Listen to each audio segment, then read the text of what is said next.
네, 오늘의 정치권 관심 뉴스를 진단해보는 나이트 포커스 정호김, 김영주 전직 의원 두 분 모셨습니다. 어서 오십시오. 안녕하십니까?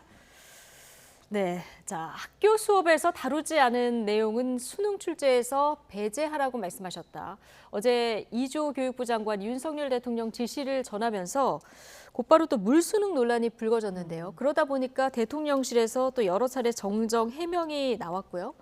오늘도 공정한 변별력을 언급한 거지 뭐 쉬운 수능, 어려운 수능 이걸 얘기한 게 아니다 이렇게 얘기를 했는데 어쨌든 그 대통령실 발언들을 쭉 정리를 해보면 대통령 말은 사교육비 해결에 방점이 있다 이겁니까? 네. 대통령이 우리나라의 지금 그 출산율이 줄어드는 이유 중에 하나가요. 사교육비가 너무나 많이 들어서 애를 낳아서 키우려는 엄두를 못 내기 때문에 전 세계에서 가장 출산율이 낮은 이유 중에 하나라고 합니다. 굉장히 심각한 거잖아요. 그러다 보니까 대통령이 이 수능과 관련해 가지고 세밀하게 그 관심을 보였던 것 같아요. 네. 지금 교육부 장관 업무 보고에서. 그런데 이게 지금 굉장히 큰 파장을 낳고 있지 않습니까? 그러다 보니까는 말을 3번이나 정정하고 또 담당 국장을 지금 경질하는 그 과정에 있는데요. 제가 볼 때 우리나라의 가장 기본적인 문제는 무엇이냐. 정치적, 사회적으로 우리 김 의원님도 느끼시겠지만 요새 특히 여의도를 중심으로 세간에서 돌아다니는 얘기가 뭐냐면은 요새는 서울 법대 출신 아니면 어디 가서도 명함도 못 내민다. 바로 그런 학벌 연줄주의 같은 거 있잖아요. 네. 이런 게 사회의 구조적인 문제예요. 그렇기 때문에 수능 난이도는 그 다음 문제라는 것이죠. 그런데다가 지금 그 교육은 백년지 대계라 그러잖아요. 그렇기 때문에 국가에서 이렇게 정책에 대해서 아무리 세밀하고 사소한 거라 하더라도 발표를 하게 되면 부모들은 막 그 심장이 뛰는 거예요. 근데 지금 수능이 150일밖에 안 남았다 그러더라고요. 그러다 보니까 지금 굉장한 혼란이 오고요. 또 지금 대통령의 말씀에 대해서 이거 그러면 쉽게 수능을 내라는 거 아니야? 그러다 보니까 물수능 얘기가 나오잖아요. 사실은 대통령의 의도는 결국은 그 수능 준비 때문에 사교육비가 많이 들어가는 것을 교정하기 위해서 한 얘기인데 물수능이든 불수능이든 요번에 물수능이다 그러면은 또 물수능 대비 전략 학원이 또 막 성실을 이룬다는 겁니다. 그래서 또 학원으로 쫓아간대. 그래서 학생들이 시험을 보면서 실수를 안 할 수 있도록 가르쳐주는 학원이 또 인기가 난다는 거예요. 그러니까는 사실 제가 드리고자 하는 말씀은 대통령의 의도는 매우 그 이해할 만하고 정말 그 사교육비가 문제이긴 하나 이렇게 수능을 150일 남겨놓은 상황에서 이렇게 그 교육부 장관도 미처 대비가 되지 않는 발언을 함으로써 제가 지금 걱정하는 거는 이렇게 함으로써 학부모들의 혼란은 말할 것도 없고 정치적으로 이 학부모들의 지지를 견인하는데도 상당히 어려움에 복착하지 않을까 그런 우려가 생기게 됩니다. 네. 지금 의원님 말씀하신 대로 수능이 150일 남았고요. 수시 접수가 곧 시작되는 이런 시점에 이제 너무 급작스럽게 발표가 된 데다가 발표를 했을 때 바로 이해가 안 되고 여러 가지 추가 설명을 들어서 이해를 하다 보니까 현장에 좀 혼선도 있었던 것 같습니다. 그렇습니다. 지금 말씀은 공정한 변별력이라고 했는데 만약 대통령 말씀대로 되려 그러면 국정교과서 하에서만 가능하다고 생각해요. 무슨 말이냐면 학교마다 지금 다 현재 다르죠. 추세가 검정교과서, 국정검정이 없는 경우는 인정교과서 이렇게 구분하거든요. 각 학교별로 수많은 가지의 교재를 선정하게 돼 있습니다.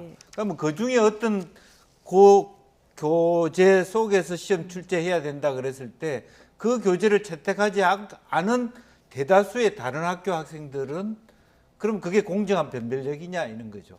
그럼 복불복 그런 어떤 수능이 될 수 있거든요. 차라리 기본적인 어떤 그 학력, 역량을 보면서 거기에서 대해서 왜냐하면 대통령이 불만을 왜 가지는 건 이해할 수 있는데 교과서 외에 다른 영역에서 그 출제할 만한 이유가 그게 있는 겁니다.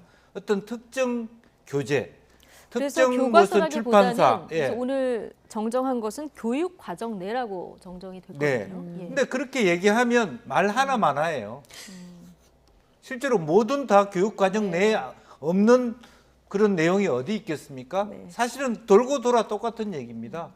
그러면 역으로 보면 정말 대통령대로 얘기하면 대혼란입니다.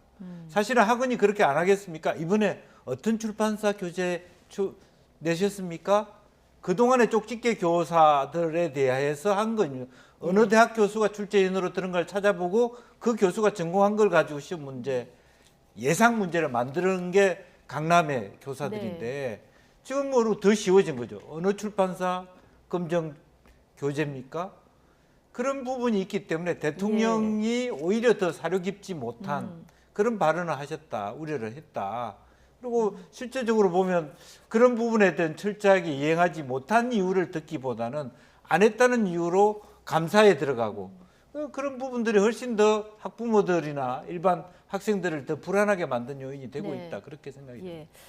지난번에 만 5세 초등학교 입학 관련 논란이 있었을 때 이 화두가 그냥 너무 급작스럽게 던져지는 바람에 논의도 되지 않고 비판만 받아 끝나던 이런 일이 있었는데 좀 이번에도 비슷하게 좀 보시는 분들이 있는 것 같고요.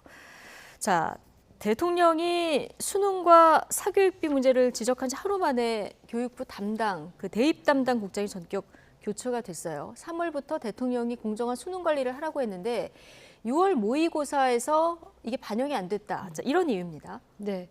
아마 그 모의고사의 결과는 안 나왔다 그래요. 네. 그런데 아마 시험 내용이 상당히 어려웠던 모양이에요. 네. 그러다 보니까 아니 어렵게 내지 말라는 거 아니에요. 결국은 이제 물수능, 불수능 그러지만은 교과 과정 내에서 내라. 너무 지나치게 수준 높은 문제를 내다 보니까 전문가들도 풀기 어려운. 어려운. 그러다 보니까는 그렇게 이제 지시를 했음에도 불구하고 예. 제대로 이행되지 않은 것을 보면 실제로 지금 그 소위 사교육 기관과 그다음에 교육부 내에 일련의 이권 카르텔이 있는 게 아니냐 이렇게 지금 의심을 하는 것 같아요. 네. 대통령실에서는. 예.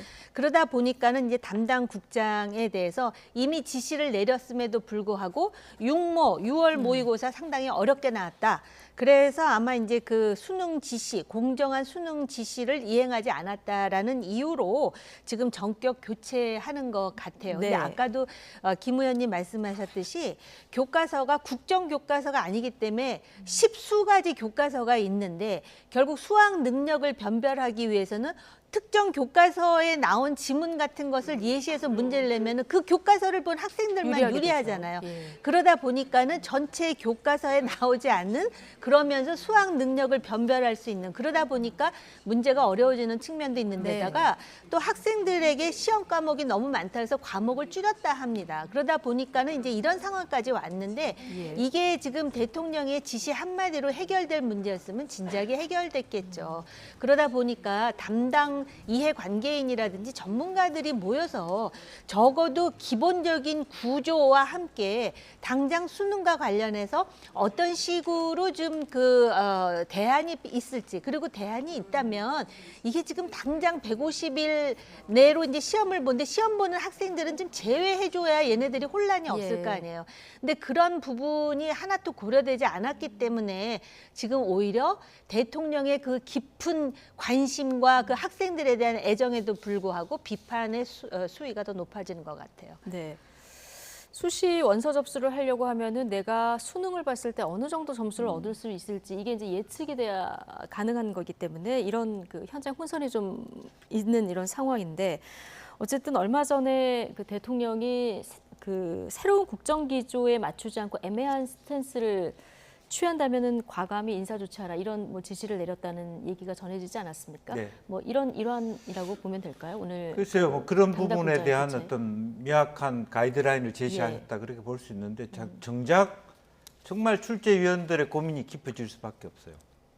그 문제를 알고 있는. 그러니까 어떤 특정 교과서를 채택하에서 거기서 인용해서 문제를 내는 순간 그야말로 이권 카르텔 아닙니까?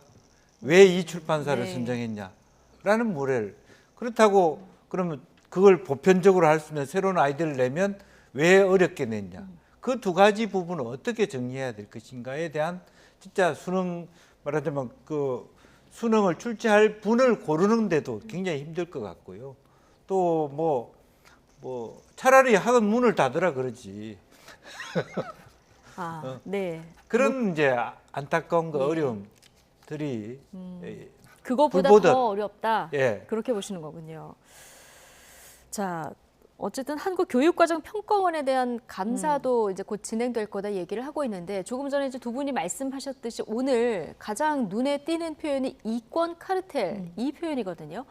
국민이 교육당국과 사교육산업이 한 통속이라고 생각할 것. 그러니까 대통령 지시를 분명히 수능에서 교육과정 내에서 내라고 했는데 전문가도 못 푸는 이런 문제를 내는 것. 계속하는 거는 한 통속이라고 생각할 것이다.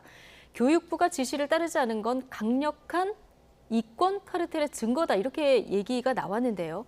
교육부가 지시를 따르지 않은 것과 이것이 이권 카르텔의 증거다. 뭐가 하나 좀 건너뛴 느낌이 있는데 자 이렇다면은 뭔가 좀 정황 증거라든가 이런 걸 좀 확보하고 얘기를 한 걸까요? 글쎄요, 정황 증거가 있는지는 모르겠는데요.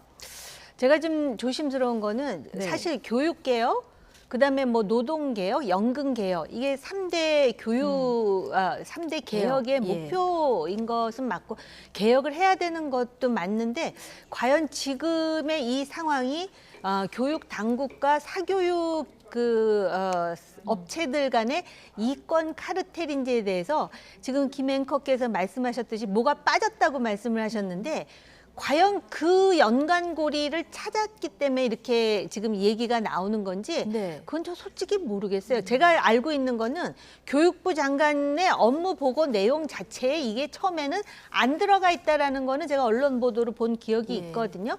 그리고 이제 보통 그 카르텔이라고 하는 게 교육 관련해 가지고 이 카르텔이 맞는 것인지 우리나라의 그 사교육 비즈니스가 엄청나게 비대해진 것은 맞는데 과연 이게 교육 당국과의 카르텔일까? 그래서 어쨌든 그 네. 평가원, 입시 평가원과 관련해 가지고 감사를 벌이겠다는 거잖아요. 네. 그거는 좀 지켜봐야 될 것 같아요. 예. 근데 저는 뭔가 솔직히 그 부분과 정황이 관련해서는 파악되지 않고 이렇게 감사를 하거나 경질을 하거나 이권 카르텔의 증거다 이렇게 얘기가 단언적으로 나왔기 때문에 제 질문을 드린 거거든요. 결과가 나온 다음에 우리가 확인할 수밖에 없죠. 만약에 진짜 어떤 정황적인 근거가 있기 예. 때문에 대통령이 그렇게 발언을 한 건지 여부에 대해서는 제가 알 수 있는 위치에 있지 않기 때문에 근데 상식적으로 과연 그 이권 카르텔이 심각한 것일까 아니면은 구조적으로 자꾸 아이들을 사교육 학원으로 내모는 이 현실에 대한 그 교정 기제가 전혀 준비되지 않는 이 구조 자체를 근본적으로 어떻게 바꿀 것인가. 그래서 지금 수능과 관련해서 기본적인 문제에서부터 다시 출발해서 네. 대안을 찾아야 된다라는 전문가들의 의견도 있습니다. 예. 그러니까 일부 학원의 이익을 위해서 불공정한 수능을 유지해서 아이들을 괴롭히고 있다. 그 이주호 교육부 장관의 얘기인데 사실 너무 어려운 문제를 내면 그 한 문제, 그 킬러 문제 한 문제를 풀기 위해서 아이들이 정말 많은 시간을 들여야 되는 것도 많고 학원에 정말 많은 시간을 들여야 되는 것도 많고 부모님들은 이제 비용이 드는 것도 맞거든요. 네. 자, 그런데 이거를 어떤 방법으로 해결할 수 있을까요? 글쎄요, 정말 이제 어려운 문제라서. 그런 부분에 있어서는 한편으로 보면 또 핵심적인 수학 능력은 떨어져 있는 부분. 서울 공대 갔는데 미적분도 못 푸는 학생들이 합격이 돼 있는 상황.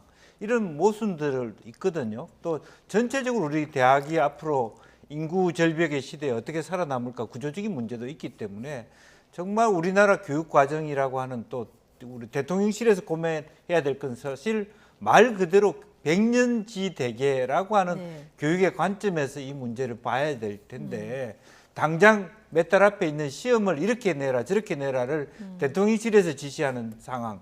그러면 어떻게 되겠습니까? 결과적으로는 혼란 속에서 또 새로운 사교육이 생겨요. 네. 2023년도 말하자면 수능 방향해서 쪽집게 가해들이 또 생길 거란 말입니다. 결국 이리저리 사회가 갖고 있는 불평등, 불만들은 더 많이 예. 나타나게 되고 풍선 효과가 생기게 될 수밖에 없다. 쉬우면 쉬운 대로. 이제 그런 생각이 들고요.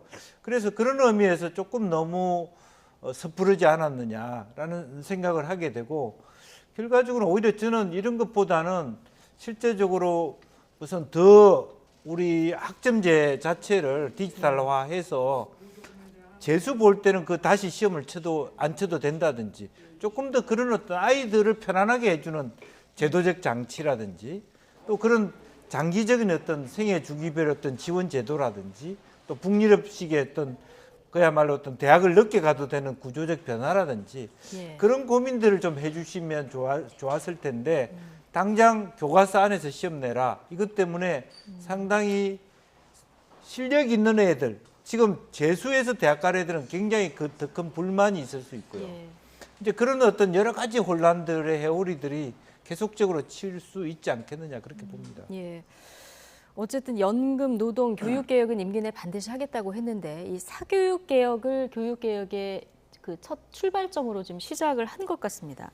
자, 그런데 사교육 개혁 필요하죠. 교육 개혁 필요한데 앞서 정호김 의원님 잠시 말씀해 주셨지만 그 여전히 사회 내에서 있는 뭐 학벌주의라든가 네. 자, 근원적인 문제가 해결되지 않으면 이게 해결 안 된다. 이런 지적들도 있고요. 뭐 다양한 능력의 분야에서 다양한 1등들이 나와야 되는데 너무 이제 학교에서 공부해서 대학 가는 거에만 치중하는 이 분위기를 타파를 안 하면 근본적으로 해결이 안 된다는 지적들이 있거든요. 그렇습니다. 그리고 지금 이 정부가 또 내거는 캐치프레이즈가 자유 아니에요? 비즈니스를 자율화 시킨다는 건데 사교육 개혁부터 먼저 나왔다라는 게 저도 개인적으로는 좀 의아해요. 교육 개혁 그러면 우선 공교육을 단단하게 강화시켜야 되는 거 아닌가 이런 생각이 들거든요. 그러니까 이 공교육을 단단하게 해서 사교육을 그렇습니다. 예, 자연스럽게 얘기인데. 사교육의 비중이 줄어들게 만드는 것이 맞는 방법 아닐까. 그런데다가 제가 아까 서울법대 아니면은 마치 또 뭐 명함도 못 내미는 듯한 그런 분위기를 얘기했는데요. 과거에 우리가 어렸을 때는 개천에서 용난다는 말이 있었습니다. 네. 근데 지금은 뭐 소위 인류 대학 들어간 학생들을 조사해 보면은 무슨 서울의 강남권에 사는 애들이 많다 뭐 이런 정말 웃지 못할 총극과 같은 그런 통계가 나오지 않습니까? 그럼 분명히 거기에는 이유가 있을 거예요.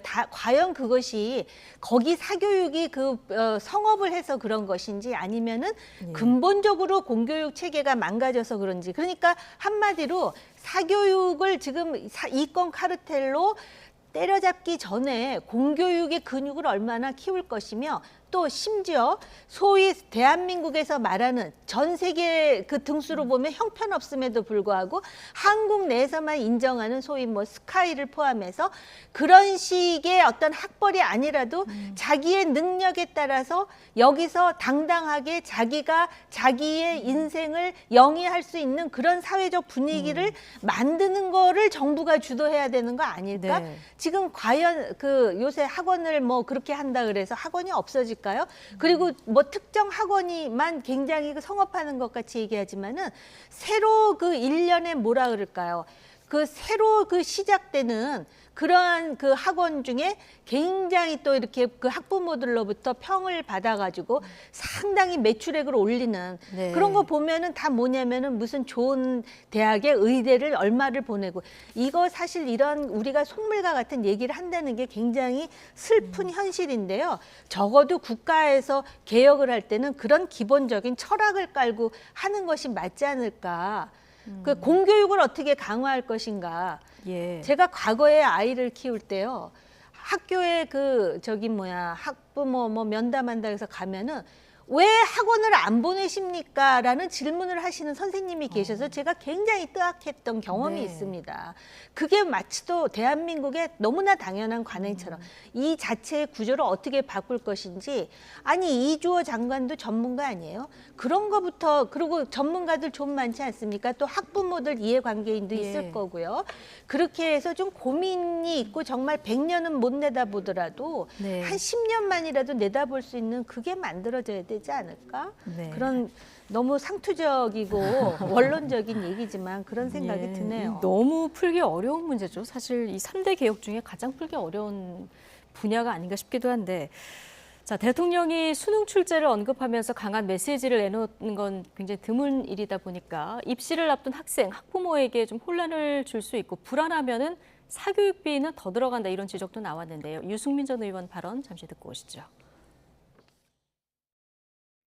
뭐 고3이 아빠로서 대학 입시 2번을 겪어보면서 입시 제도의 어떤 혼란, 불안 네. 이런 데 대해서 굉장히 화도 많이 나고 당장 원래 지금 수능이 150일 남았는데 그렇죠. 수능 문제의 난이도에 대해서 대통령이 직접 이렇게 이야기하면 아니 당장 수능 그 시험 문제에 영향을 당연히 미칠 거 아니에요. 학부모들 학생들이 불안하면 네. 학원에 달려갑니다. 네. 그럼 사교육비 더 나가요. 그렇죠. 당장 이번 주말부터 그렇게 되는 거거든요. 자, 불안하면 학원으로 달려간다 이 얘기를 하는데 사실 정책이 바뀌면 어김없이 며칠 내로 학부모들에게 학원에서 문자가 옵니다. 뭐 예를 들자면 뭐 물수능 예상된다. 어떻게 대비해야 되느냐. 아니면 뭐 이제는 뭐 논술 면접이다. 이런 문자가 반드시 올 텐데 자, 김영주 의원님도 이제 아이들 키워보셨고 할 테니까 이 사교육 문제 풀긴 풀어야 됩니다. 네. 예, 부모님 노후도 갉아먹는 이런 문제이기 때문에 풀어야 된다. 어떻게 풀어야 된다고 보십니까? 글쎄요, 저는 이제 아까 말씀하신 대로 공교육이라고 하는 학교에서 제대로 가르치는 부분들이 중요할 것 같고요. 또 하나는 대통령이 보실 때 우리 젊은이들의 노동 시간을 자유롭게 하는 생각을 좀 이 부분하고 연관했으면 좋겠어요.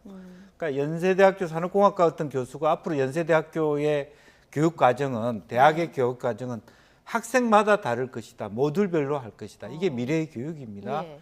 그렇다면 그 흐름하고 현재 말하자면 획일화된 교육 과정으로 더 간다라고 하는 것이 매칭이 잘 안 되는 부분이 있거든. 물론 뭐 평가를 더 해야 되겠습니다만은 그리고 최소한 중국만 하더라도 재수는 편해요. 가령 올해 했던 점수 중에서 낮았던 점수만 더 시험 치게 한다든지 네. 그건 도움이 되거든요. 우리나라는 지금 재수가 복불복이잖아요. 네. 작년보다 더 시험이 떨어지는 경우 실제적으로 보면 그렇게도 또 불공정 논란이 있을 것 같은데요. 그렇죠. 그럼 네. 올해는 어떻게 될 것 같냐 하면 모든 교재를 다 사야 돼요. 만약 올해 대통령 방식으로 시험을 친다 그러면 교육 또- 과정에서 예. 한다고 했으니까요. 그럼 모든 교재 검정 인정 교재를 다 보면서 대학 학원 강사들이 다 풀어줄 겁니다. 이 문제는 A 교재는 이렇게 됐고 B 교재는 이렇게 이런 식의 또 하나의 새로운 영역이 사교육 시장이 활성화될 거라고 보여집니다. 알겠습니다. 그 부분을 학교 교사들이 할 수 있습니까? 이제 그런 부분들에 또 새로운 시장이 창조가 되는 겁니다.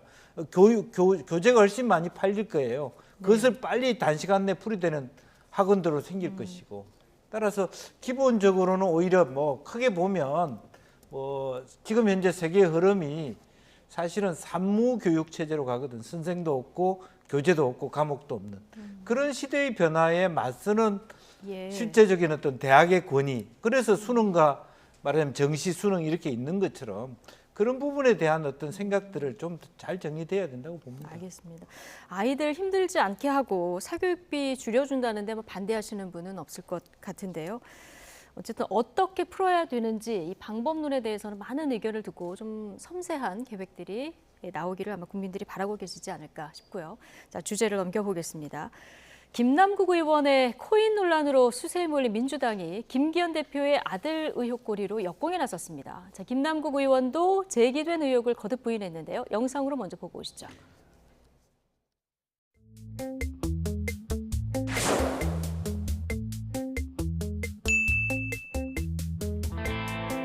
어떤 근거를 가지고 그 의혹을 제기하시는 거죠, 기자님? 어떤 코인, 어떤 가상화폐 말씀해 주세요.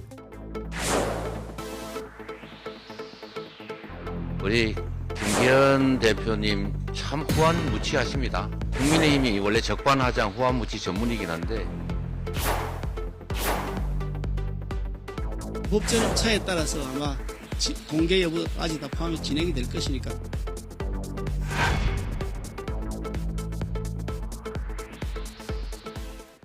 네, 자, 영상으로 저희가 쭉 정리하고 왔는데요. 김남국 의원 어제 윤리심사자문위원회에 출석한 모습도 보고 오셨는데 상임위 거래 의혹은 인정하면서 사과를 했는데 다만 그 미공개 정보를 이용한 의혹에 대한 질문이 있으니까 어떤 코인이냐 이렇게 되묻기도 했거든요. 어떻게 보셨습니까? 오랜만에 이제 보셨는데요. 저렇게 당당할 일인가라는 생각과 함께 참 과거에 소위 젊은 정치인 그러면은 젊은 정치인들은 이렇게 정의로워야 되고 또 잘못된 일에 대해서 손해를 보더라도 목소리를 내고 이런 나름대로의 코드가 있었습니다. 그런데 지금 그 상임위 하다가 어쨌든 그 코인 거래를 했을 뿐만 아니라 여러 가지 의혹이 있잖아요. 근데 본인이 이제 그 잠적하면서 뭐 준비를 많이 한 것 같아요. 그래서 상임위 안에서 거래한 것에 대해서는 사과를 하면서 나머지 나머지 의혹에 대해서는 자신은 자신이 있다라고 생각을 하는 건데요. 여전히 본인이 그 가평이 이제 어디서 잠시 잠적했다가 카메라에 포착됐을 때 무슨 뭐 빗썸인가 거래 내역을 뭐 자기 개인적으로 확인해가지고 뭐 들여다봤다 이런 얘기도 나오는데요. 네. 결국은 그렇게 떳떳하면은 탈당하기 전에 본인이 그 소위 민주당 내에서 소위 진상 조사를 할 때 그런 자료를 내면서 난 이렇게 떳떳하다 하는 게 아니고 지금 하나도 내지 않고 뭐라는 거예요. 내가 뭘 어떻게 잘못됐다는 거예요. 얘기해 보세요. 지금 이런 식이잖아요. 그리고 오히려 뭐 버럭했다라는 얘기까지 나오는데 저게 과연 21세기의 MZ 정치의 현실이냐 이런 부분을 볼 때 부끄러워할지 모르고 오히려 저런 일에 당당하고 또 당대표는 김남국 의원의 코인 문제에 대해서 오히려 지금 이제 그 여당의 뭐 대표의 아들 네. 문제까지 이렇게 걸고 넘어가는 그거는 그것대로 문제 제기를 하더라도 자당 출신이었던 의원의 이런 문제에 대해서 좀 진솔하게 성찰하는 모습을 보여주는 것이 그렇게 어려운가. 어떻게 우리나라 네. 정치하는 사람들은 뭘 잘못하고서도 잘못했다는 말을 하는 것에 대해서 저렇게 그 어떤 뭐라 그럴까 알러지 반응을 일으키면서 항상 그 다음에 그 행동 코드가 뭐냐면은 그러면 너는 당신은 어땠는데 네. 이렇게 물고 늘어지는 방식이거든요. 내로남불 운운하면서 참 서글픈 대한민국 정치 아닌가 싶어요. 네, 좀 서글프다 이런 말씀해 주셨는데 지금 말씀하신 김기현 대표 아들 코인 의혹 민주당이 지금 정조준하고 있는데 어떤 의혹입니까? 실제로 뭐 NFT 관련 회사에 있으면서 거기서 이제 코인을 하나 올리면서 불장에 한번 띄워서 네. 한몫 잡고 캐시아웃 하자. 불장이 소위- 다시 왔을 때 네. 바로 인생 엑시트 해야죠. 예, 뭐 이런 엑시트 글을- 하자. 그러니까 캐시아웃이라는 예. 얘기입니다. 한 건 하자, 한탕주의인 거고. 그래서 여기서 이제 소위 러그풀이라고 하는 것이 바로 이제 먹튀거든요. 어쨌든 그렇기 때문에 이게 네. 안정된 회사가 아니다라는 거고. 물론 그 본 회사는 굉장히 그럴듯한 기술 회사인 건 맞아요. 그럼 그 밑에 이제 관련 회사가 이제 그런 회사였기 때문에 지금 러그풀 했다 그러면 상당히 비도덕적인 회사인 거고. 예. 문제는 저희들이 모르는 것은 김기현 대표의 아드님이 어떤 말하자면 학력과 어떤 기술적인 업적을 갖고 있는지를 모르기 때문에 예. 공격을 하기가 어려워요. 나이가 젊어서 뭐 뭘 맡았다는 것이 공격의 대상은 안 되거든요. 젊은 사람도 충분히 그런 자리에 있을 수 있는데 그렇죠. 만약 그 사람이 뭐 카이스트 출신이고 암호화폐 전문가라 그러면 충분히 암호 예. 전문가라면 그런 자리에 있을 수 있지만 만에 하나 비전문가가 그런 자리에 앉아 있었다 그러면 채용 논란부터 실제로 어떤 여러 가지 아빠 찬스 이야기가 예. 나올 수밖에 없기 때문에 우리는 조금 더 저런 부분은 조금 좀 조심스럽게 접근할 필요가 있을 것 같다는 생각이 듭니다. 예. 어쨌든 지금까지는 커뮤니티에서 남긴 글 이거 하고 이제 어디에 근무하고 있는 요 두 가지인데 조금 더 지켜봐야 된다. 네. 이런 그러니까 이제 말씀이시고요. 그 아들의 문제를 집중하려고 그래요. 예. 뭐 회사가 부도덕한 것은 알겠는데 김기현 대표 아들의 문제는 이제 네. 앞으로 더 논의하겠습니다만은 그 자식으로서의 그 사람이 갖고 있는 고인의 문제는 우리가 어떤 법적으로 논의할 수 있는가가 또 남아 있는 문제이기도 하고. 예. 어제 김기현 대표가 취임 100일이었고 기자회견을 하지 않았습니까? 아들의 가상자산 거래 내역을 공개할 의향이 있느냐 이런 질문이 나왔는데 자 개정된 국회법 절차에 따라서 하겠다 이렇게 답변했거든요. 근데 개정된 국회법 절차를 보면은 독립생계자의 경우에는 공개를 안 해도 되게 돼 있더라고요. 참 그 부분이 예. 아쉬워요. 그러니까는 그 민주당에서 그렇게 물고 같이 물귀신 작전처럼 그렇게 물고 늘어지는 것도 참 보기가 그렇지만 적어도 지금 책임 여당의 대표인데 네. 지금 어찌됐든 야당에서 이런 공세를 벌이지 않습니까? 그러니까 아들이 지금 그 가상자산 관련 회사에 COO로 돼 있어요. 그리고 김 의원님 말씀하셨듯이 불장이 다시 왔을 때 다 바로 인생 엑시트 해야죠. 커뮤니티 안에서 그런 얘기를 했다는 거예요. 그게 여러 가지 각도로 지금 해석이 되는 것도 사실 아닙니까? 네. 그런데 거기서 그러면 아들 것까지 다 공개하겠느냐 하니까 개정된 국회법 절차에 따라서 한다. 그런데 지금 말씀하셨듯이 그러면 아들이 결혼 얼마 전에 했어요. 그렇기 때문에 독립생계자라서 아들은 그 자기 재산을 공개할 필요가 없다라는 거예요. 그러면은 상식적으로 듣는 사람들이 그거에 대해서 그러면 그 본인도 떳떳하게 내 아들은 안 할 거예요라고 얘기를 하지 않고 국회법에 따라 개정된 국회법에 따라 하고 얘기했는데 그 해석 자체는 아들 거는 공개하지 않겠다라는 얘기 아닙니까? 근데 네. 공개할 필요가 없더라도 이런 상황에서 김기현 대표가 무슨 얘기를 했냐면 내 아들은 단지 그 회사의 중소기업체의 직원으로서 월급 받고 다닐 뿐이지 어떤 거래도 한 바가 없다.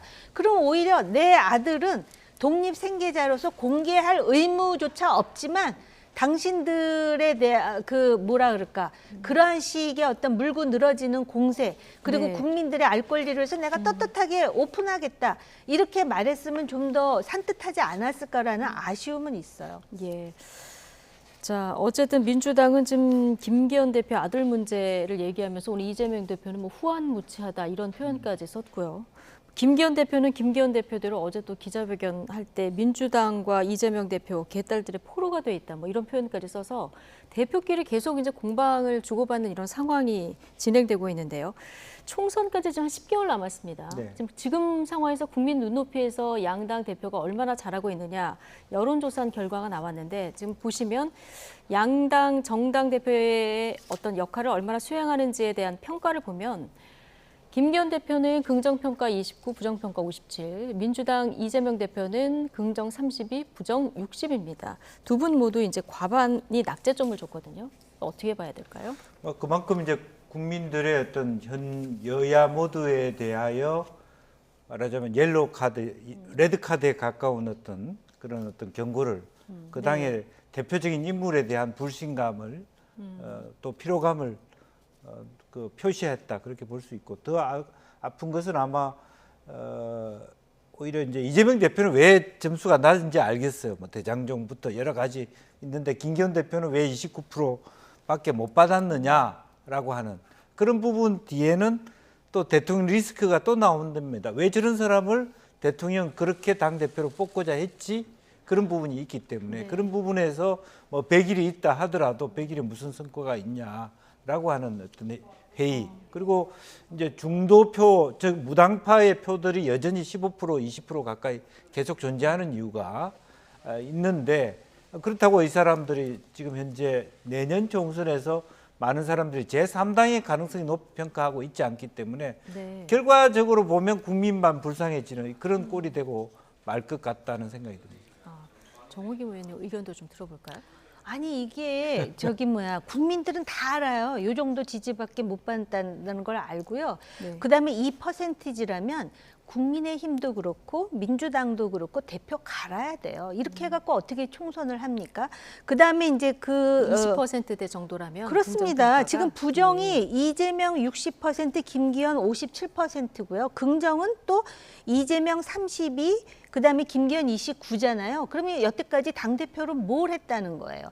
여론이 이렇게 나쁜데 도대체 당대표직을 왜 쥐고 있느냐. 이 정도 되면 다 비대위 체제로 갈아야 됩니다. 그 다음에 이제 주석으로 뭐가 나오냐면 역대 여야 대표 중에 박근혜 대표가 최고 평가를 받았고 네. 문재인 대표가 최하위 평가를 받았다 그러잖아요. 박근혜 대표가 대표 2번 했거든요. 한 번은 노무현 탄핵 정국이었어요. 네. 그 다음은 또 당시 한나라당 위기 시에 비대위원장으로서 당 대표직을 했거든요. 네.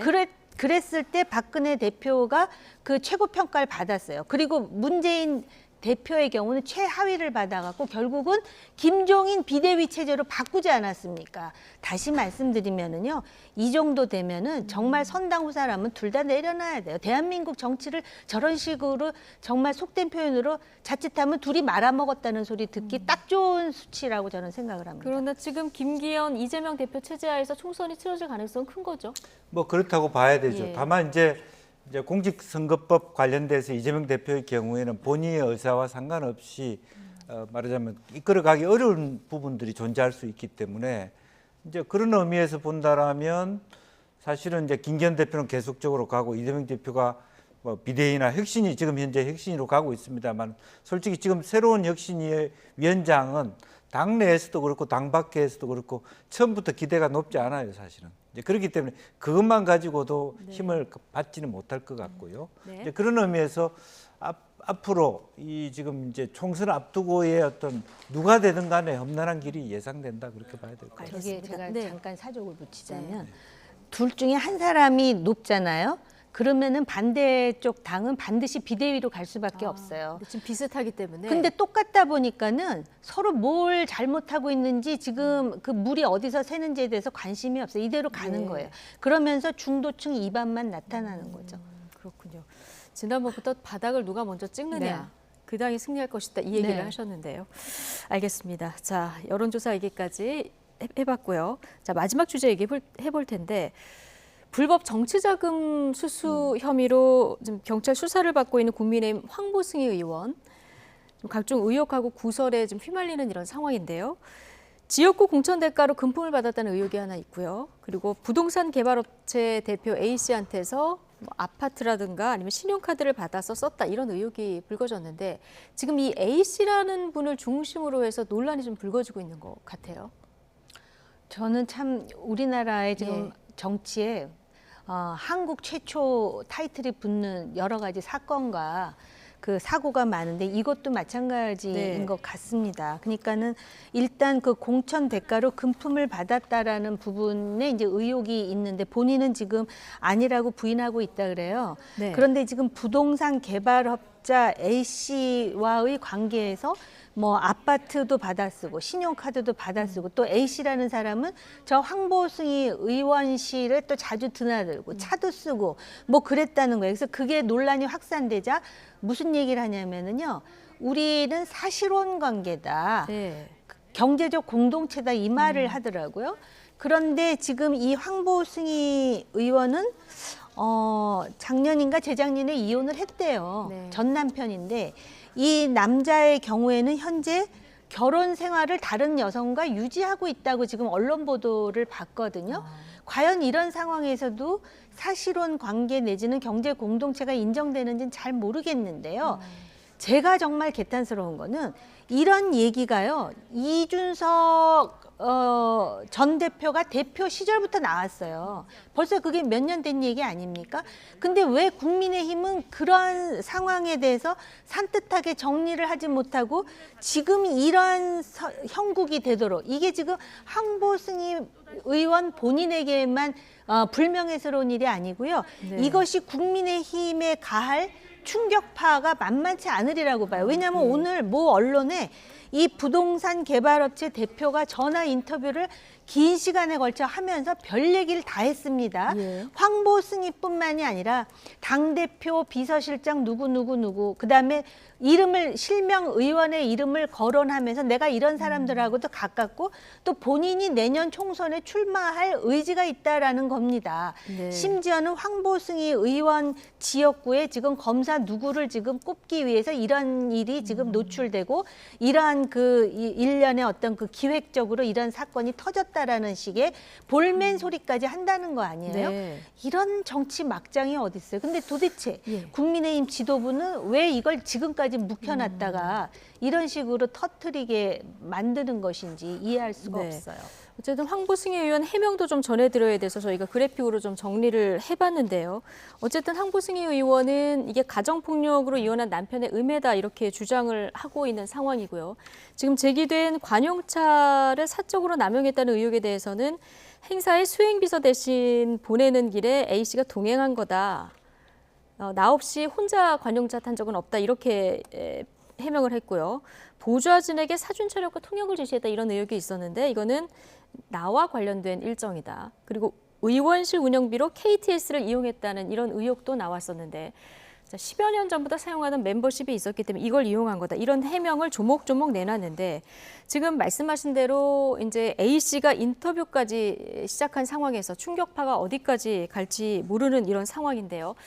자, 이번 논란에 여당 지도부 말을 아끼고는 있지만 진상조사 곧 할 것 같습니다. 민주당은 국회 윤리특위에 제소하는 등 공세 수위를 높이고 있는데요. 듣고 오시겠습니다. 우리 핵심 당원들이 많이 우려하고 있고 우리 대표님을 중심으로 적절한 조치를 해야 된다는 생각을 가지고 지금 계신 걸로 알고 있습니다. 어제 6월 15일 더불어민주당은 황보승희 의원을 국회 윤리위에 제소를 했습니다. 정치자금법 위반 의혹 관련해서는 엄정한 수사를 촉구합니다. 민주당은 윤리특위에 제소를 했다고 하고요. 그리고 국민의힘도 지금 이달 안에 당무감사 시작한다는 거죠. 좀 당에서도 손을 긋는 분위기인 것 같아요. 당이 굉장히 화들짝 놀란 부분입니다. 네. 왜냐하면 한국성의 의원은 입을 닫고 있지만 이분의 전 남편은 전 남편대로 네. 뭐 지금 걷잡을 사실혼 수 관계에 얘기를 있다고 하고 하는 남 또 A 씨는 A 씨대로 예. 뭐 걷잡을 수 없이 얘기를 하면 예. 당의 입장에서 이러지도 저러지도 못하고 한 2년을 끌고 온 사건 아닙니까? 예. 이준석 대표 때부터 이 문제가 있었거든요. 이제 와서 막 화들짝 놀라서 당무감사하고 어쩌면 이런 부분은 김남국 의원의 문제와 똑같이 국회의원들의 품위 어떻게 보면 이 항보성 의원의 공천이라고 하는 거 어떻게 보면 우리나라 지역주의와 보수 정치의 폐해의 종합판이라고 볼 수 있습니다. 어떻게 저 사람이 그 공천을 받고 국회의원 되면서 실제로 어떻게 보면 그 이혼을 하지 않은 사실혼 관계에 있는 사람이 국회의원 행사하고 다닌 거하고 비슷한 그런 형태가 되어 있는. 예. 물론 본인은 아니라고 잡아떼고 있습니다만은 그리고 그 사람이 그런 그 항보성 의원을 토대로 해가지고 자기도 국회의원 출마하겠다 이렇게 하는 상황이라면 사실은 부산에 있는 지역구 구민들이 또 시민들이 분노해야 될 시점이고 누가 저 사람을 공천했는가에 대해서도 규명해야 될 그런 시점이라고 보여집니다. 예. 그러니까 이 A 씨가 국회의원 출마설 뭐 이런 것까지 돌다 보니까 지금 화들짝 놀랐다 이런 표현을 쓰셨는데 그럼 당무감사를 한 이후에 조치는 어느 정도로 내려질 거라고 보십니까? 아니 그러니까 조금 전에 말씀드렸듯이 왜 이게 이미 오래 전부터 나온 얘기인데 아직까지도 정리가 안 됐는지를 모르겠고요. 그 다음에 지금 당무 감사를 한다면은 그 뭐 정치 자금과 관련해서 불법 수수 여부 문제, 그 다음에 이 A 씨라는 사람하고 무슨 뭐 카드를 받았느니 아파트를 받았느니 이런 의혹이 나오는 거에 대한 진상 규명. 그 다음에 또 이 A 씨라는 사람이 국회의원의 세비는 국민 세금으로 나가는 거 아니에요? 네. 그런데 무슨 뭐 자동차를 썼느니 뭐 그거에 대해서 황보승희 의원은 다 부인하고 있지만 이런 거에 대한 조사를 해야 될 거고요. 그 다음에 또 더군다나 조금 전에 말씀드렸듯이 A 씨가 소위 국민의힘의 실세라고 하는 사람들 이름을 쭉 거명했어요. 예. 부산의 그 의원들뿐만 아니라 지금 그 사람들은 그게 사실이 아니라고 하는데 그런 부분에 대해서도 그 부울경 지역 주민들에게 투명하게 명징하게 소명이 될 수 있도록 하지 않으면 이거 자체가 내용이 제가 지금 제 입으로 얘기하면서도 참 기분이 별로예요. 네. 왜 이런 얘기까지 해야 되지? 제가 정치 평론을 하면서 그런 네. 생각까지 드는데 저희가 주제를 잘못 잡았네요. 아니요. 품위는 엄청나게 유지가 안 되는 품위 위반을 한 거는 맞는 것 같아요. 알겠습니다. 자, 어쨌든 이번 건이 경찰 수사를 넘어서 좀 파장이 정치적으로도 커질 것 같다. 두 분 의견 오늘 이렇게까지 들어봤습니다. 나이트 포커스 정호김, 김영주 전직 의원 두 분과 함께했습니다. 고맙습니다.